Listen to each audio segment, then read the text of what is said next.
আসসালামু আলাইকুম, সবাই কেমন আছেন? একটা সময় ছিল আমরা যা পেয়েছি তাই খেয়েছি। মানে আমরা যারা গ্রামে বড় হয়েছি তাদের কথা বলতেছি। সকালবেলা আমাদের পান্তা ভাত হোক, চাই হোক, ঠান্ডা ভাত হোক, সেটা আমরা খেয়ে কিন্তু স্কুলে চলে গেছি। কিন্তু এখনকার বাচ্চাগুলোকে দেখবেন তাদের স্কুলে যাওয়ার আগে অনেক বায়না, তারা এটা খাবে না, ওটা খাবে না, পারলে তো তারা না খেয়ে যেতে চায়। এটা কিন্তু সত্যি, এখনকার বাচ্চাগুলো কেমন যেন অন্যরকম হয়ে গেছে, তাদের চাহিদাগুলো অন্যরকম। আসলে ওরা যা কিছু দেখে তাই কিন্তু শেখে। এখন দেখবেন যে বাচ্চারা বিভিন্ন আইটেমের নাস্তা খাচ্ছে, তারা আবার স্কুলে নিয়ে যাওয়ার জন্য বায়না করে। আর তাদেরকে ঝটপট একটা নাস্তা করে দেওয়ার জন্য এই নাস্তাটা কিন্তু পারফেক্ট। এখন সময় স্বল্পতার কারণে আমরা কি করি, বাচ্চাদেরকে স্যান্ডউইচ, বিভিন্ন প্রকার ঝটপট যে নাস্তাটা হয় সেটাই করে দিই। আজ আমি তেমনি একটা রেসিপি করেছি।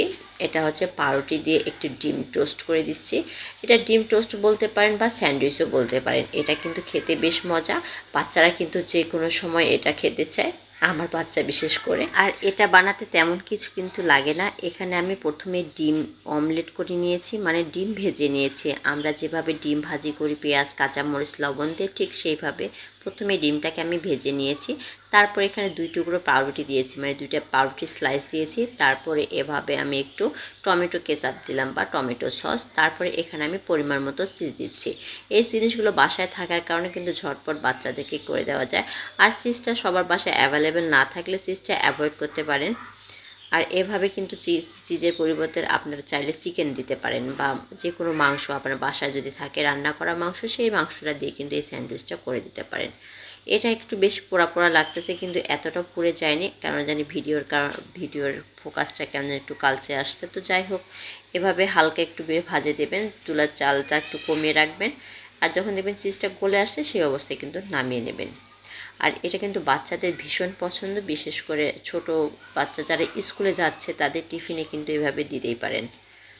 একবার হলো ট্রাই করবেন, এটা কিন্তু বেশ মজা। চাইলে আপনারাও খেতে পারেন, আমারও কিন্তু বেশ ভালোই লাগে। আর বাচ্চাদের মোটামুটি তো চিজ সবসময় পছন্দ, তাদেরকে চিজ যেভাবেই দেন না কেন তাদের চিজ খেতে বেশ ভালোই লাগে নাকি। আর দেখুন কতটা সুন্দর লোভনীয় হয়েছে। এখন ভাবতে পারেন যে বেশি পুড়ে গেছে, আসলে একটু চুলার জালটা একটু ছিল, পুড়ে গেছে। আপনারা চাইলে একটু কম দিতে পারেন। তবে এটা টোস্টের মতো হওয়ার কারণে কিন্তু খেতে বেশ ভালোই লাগে। সবাই ভালো থাকবেন, সুস্থ থাকবেন, আমাদের জন্য দোয়া করবেন। আল্লাহ হাফেজ, আসসালামু আলাইকুম।